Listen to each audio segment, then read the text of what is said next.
حضرت زبیر بن العوام رضی اللہ تعالی عنہ کے فضائل و مناقب۔ امام بخاری و مسلم نے حدیث جابر رضی اللہ تعالی عنہ نقل کی ہے کہ رسول اللہ صلی اللہ علیہ وسلم نے ارشاد فرمایا، بے شک ہر نبی اور پیغمبر کے کچھ حواری یعنی مددگار ہوتے ہیں، اور میرے حواری زبیر بن عوام رضی اللہ تعالی عنہ ہیں۔ اور ابن عساکر نے ابو الخیر مرثد بن عبداللہ سے مرسلاً یہ روایت نقل کی ہے کہ حضور صلی اللہ علیہ وسلم نے فرمایا، مردوں میں سے میرے حواری زبیر اور عورتوں میں سے حضرت عائشہ صدیقہ رضی اللہ تعالی عنہ ہیں۔ امام احمد نے المسند میں حدیث جابر رضی اللہ تعالی عنہ نقل کی ہے کہ حضور صلی اللہ علیہ وسلم نے فرمایا، زبیر میری پھوپھی زاد بھی ہیں اور میری امت میں سے میرے حواری بھی ہیں۔ ابن عساکر نے یزید بن ابی حبیب سے یہ روایت نقل کی کہ آپ صلی اللہ علیہ وسلم نے فرمایا، مردوں میں سے بھی ایک حواری یعنی خاص مددگار ہے اور عورتوں میں بھی سے ایک حواری ہے، زبیر مردوں میں سے اور عائشہ عورتوں میں سے میری حواری ہے۔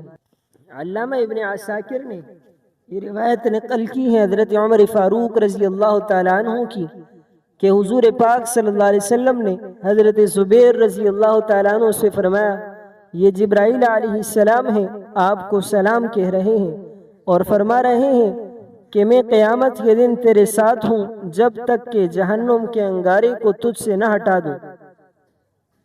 امام طبرانی نے الکبیر میں عروہ بن زبیر رضی اللہ تعالیٰ عنہ سے روایت کی ہے کہ حضرت عروہ رضی اللہ تعالیٰ عنہ فرماتے ہیں کہ اللہ کی راہ میں سب سے پہلے جس شخص نے تلوار سونتی وہ زبیر بن عوام رضی اللہ تعالی عنہ ہے۔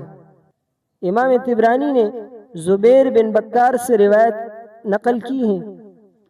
زبیر بن بکار فرماتے ہیں کہ حضرت علی رضی اللہ تعالی عنہ کی جنگ جمل میں حضرت زبیر بن عوام رضی اللہ تعالی عنہ سے ملاقات ہوئی۔ حضرت علی رضی اللہ تعالی عنہ نے حضرت زبیر رضی اللہ تعالی عنہ سے فرمایا، اگر آپ ہمارے ساتھ لڑتے نہیں ہیں تو ہمارے خلاف تعاون بھی نہ کریں۔ حضرت زبیر رضی اللہ تعالیٰ عنہ نے فرمایا، کیا آپ یہ چاہتے ہیں کہ میں واپس چلا جاؤں؟ حضرت علی رضی اللہ تعالیٰ عنہ نے فرمایا، میں یہ کیسے نہ چاہوں گا جبکہ آپ رسول اللہ صلی اللہ علیہ وسلم کے پھوپھی زاد بھی اور ماموں زاد بھی ہیں اور حواری رسول پاک بھی ہیں۔ امام طبرانی نے الکبیر میں اور حاکم نے المستدرک میں شیخ موصلی سے یہ روایت نقل کی ہے کہ شیخ موصلی فرماتے ہیں، میں کسی سفر میں زبیر بن عوام رضی اللہ تعالیٰ عنہ کے ساتھ تھا کہ ان کو ایک ویرانے میں حالت جنابت لاحق ہو گئی۔ انہوں نے مجھ سے فرمایا، میرے لیے پردے کا انتظام کرو۔ میں نے کر دیا۔ اچانک نظر پڑی تو ان کے جسم کو تلوار سے چلنی دیکھا۔ میں نے ان سے کہا، خدا کی قسم میں نے آپ کے بدن پر اتنے نشانات زخم دیکھے کہ کسی کے بدن پر اتنے نہیں دیکھے۔ حضرت زبیر رضی اللہ تعالیٰ عنہ فرمانے لگے، کیا واقعی تو نے وہ زخم کے نشانات دیکھ لیے؟ میں نے کہا، جی ہاں۔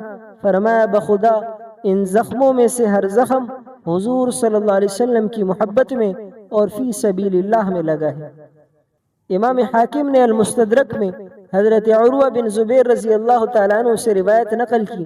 فرماتے ہیں کہ حضرت زبیر رضی اللہ تعالیٰ عنہ اسلام لائے اور حبشہ کی دونوں ہجرتوں میں شریک تھے اور ہر غزوے میں رسول اللہ صلی اللہ علیہ وسلم کے ہمراہ تھے۔ امام حاکم نے المستدرک میں حضرت عروہ رضی اللہ تعالیٰ عنہ سے روایت نقل کی۔ حضرت عروہ رضی اللہ تعالیٰ عنہ فرماتے ہیں کہ ایک بار مکہ معظمہ میں افواہ اڑی کہ نبی اکرم صلی اللہ علیہ وسلم کو کفار نے قید کر لیا ہے۔ یہ بات حضرت زبیر رضی اللہ تعالیٰ عنہ نے سن لی۔ اس وقت وہ صرف 11 سال کے تھے۔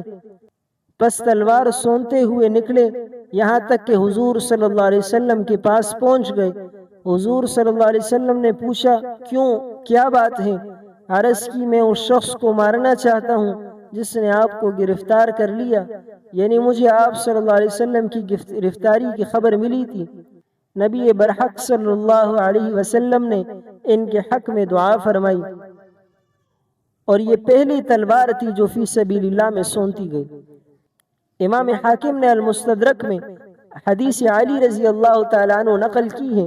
حضرت علی رضی اللہ تعالیٰ عنہ فرماتے ہیں اسلام کا پہلا غزوہ غزوہ بدر تھا اور ہمارے پاس صرف 2 گھوڑے تھے۔ ایک گھوڑا تو حضرت زبیر رضی اللہ تعالیٰ عنہ کا تھا اور دوسرا گھوڑا حضرت مقداد ابن اسود رضی اللہ تعالیٰ عنہ کا تھا۔ امام حاکم نے المستدرک میں زبیر رضی اللہ تعالیٰ عنہ سے روایت نقل کی۔ حضرت زبیر رضی اللہ تعالیٰ عنہ فرماتے ہیں کہ خدا کی قسم میں نے رسول اللہ صلی اللہ علیہ وسلم کے تمام غزوات اور سرائے میں شریک رہا۔ امام حاکم نے المستدرک میں یہ روایت بھی حضرت زبیر بن عوام رضی اللہ تعالیٰ عنہ سے نقل کی کہ حضرت زبیر رضی اللہ تعالیٰ عنہ سے کسی نے پوچھا کہ کیا آپ کے علم میں ہے کہ رسول اللہ صلی اللہ علیہ وسلم نے آپ کے سوا کسی کے لیے ارشاد فرمایا ہو کہ ہر نبی کے حواری ہوتے ہیں اور میرے حواری زبیر ہیں؟ فرمایا میرے علم میں نہیں ہے۔ امام حاکم نے المستدرک میں روایت ہشام بن عروہ عن ابیہ عن مروان نقل کی۔ مروان فرماتے ہیں کہ جس سال نکسیر پوٹنے کی بیماری پڑی تھی اس سال حضرت عثمان غنی رضی اللہ تعالیٰ عنہ کو اتنی سخت نکسیر پوٹی کہ آپ رضی اللہ تعالیٰ عنہ حج کے لیے بھی نہ جا سکے اور آپ نے وصیت بھی کر دی۔ پھر ان کی خدمت میں قریش کے ایک آدمی حاضر ہوئے اور عرض کی کہ آپ کسی کو اپنا خلیفہ بنا دیں۔ حضرت عثمان رضی اللہ تعالیٰ عنہ نے پوچھا کیا یہ سب کی خواہش ہے؟ انہوں نے کہا جی ہاں۔ آپ نے پوچھا کسے بناؤں؟ اس پر وہ خاموش ہو گیا۔ اس کے بعد ایک دوسرے آدمی نے عرض کی، انہوں نے بھی یہی کہا کہ آپ کسی کو اپنا خلیفہ بنا دیں۔ آپ نے اس سے بھی وہی بات پوچھی جو پہلے سے پوچھی تھی۔ حضرت عثمان رضی اللہ تعالیٰ عنہ نے فرمایا غالباً حضرت زبیر رضی اللہ تعالیٰ عنہ کی طرف سے لوگوں کا رجحان ہے۔ انہوں نے کہا جی ہاں۔ پھر آپ نے فرمایا اس ذات کی قسم جس کے قبضے قدرت میں میری جان ہے، میرے علم کے مطابق وہ زبیر رضی اللہ تعالیٰ عنہ سب سے بہتر ہیں، رسول اللہ صلی اللہ علیہ وسلم کی بارگاہ میں بھی سب سے زیادہ پسندیدہ تھے۔ امام حاکم نے المستدرک میں حضرت عائشہ صدیقہ رضی اللہ تعالیٰ عنہ سے روایت نقل کی۔ حضرت عائشہ صدیقہ رضی اللہ تعالیٰ عنہ نے عروہ بن زبیر سے فرمایا اے بیٹے تیرے والد اس آیت کے مصداق تھے، الذین استجابوا للہ والرسول من بعد ما اصابهم القرح، یعنی وہ لوگ جنہوں نے زخم پہنچنے کے بعد اللہ اور اللہ کا رسول کا کہنا مانا۔ امام حاکم نے المستدرک میں یہ روایت حضرت علی رضی اللہ تعالیٰ عنہ سے نقل کی ہے کہ حضرت علی رضی اللہ تعالیٰ عنہ فرماتے ہیں میرے کانوں نے رسول اللہ صلی اللہ علیہ وسلم کے زبان مبارک سے ارشاد سنا ہے، آپ نے فرمایا طلحہ اور زبیر جنت میں میرے ہمسایہ ہیں۔ امام حاکم نے المستدرک میں یہ روایت حضرت علی اور ابو سعید خدری رضی اللہ تعالیٰ عنہ سے نقل کی۔ حضرت ابو سعید فرماتے ہیں رسول اللہ صلی اللہ علیہ وسلم کے حواری کو گالی نہ دو کیونکہ اس کا کفارہ قتل ہے۔ امام حاکم نے المستدرک میں روایت عبداللہ بن زبیر عن ابیہ بھی نقل کی، فرماتے ہیں کہ رسول اللہ صلی اللہ علیہ وسلم نے مجھے ایک خوشگوار صبح کو کسی کام کے لیے بھیجا۔ جب میں آپ کے پاس آیا تو آپ کسی زوجہ مطہرہ کے لحاف میں تھے۔ چونکہ یہ بچے تھے آپ نے مجھے بھی لحاف میں داخل کر لیا، پھر ہم 3 ہو گئے۔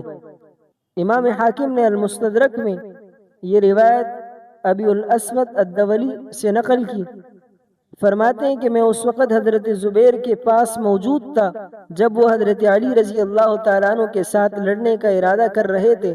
حضرت علی رضی اللہ تعالیٰ عنہ نے حضرت زبیر رضی اللہ تعالیٰ عنہ سے فرمایا میں تمہیں خدا کی قسم دے کر پوچھتا ہوں کیا تم نے رسول اللہ صلی اللہ علیہ وسلم کو یہ فرماتے سنا ہے کہ تم ان سے یعنی حضرت علی سے جنگ کرو گے اور تم اس پر اس وقت ظلم کر رہے ہوں گے؟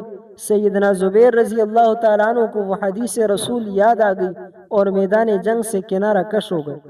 امام ابن عساکر نے عروہ رضی اللہ تعالیٰ عنہ سے نقل کیا، فرماتے ہیں کہ مطیع الاسدی فرماتے ہیں کہ میں نے عمر بن الخطاب رضی اللہ تعالیٰ عنہ کو فرماتے ہوئے سنا اگر میں کوئی وصیت کروں یا کچھ ترکہ چھوڑوں تو حضرت زبیر رضی اللہ تعالیٰ عنہ ہی مجھے محبوب ہیں، جو اس کے لائق ہیں، کیونکہ حضرت زبیر رضی اللہ تعالیٰ عنہ دین کے ستونوں میں سے ایک ستون ہے۔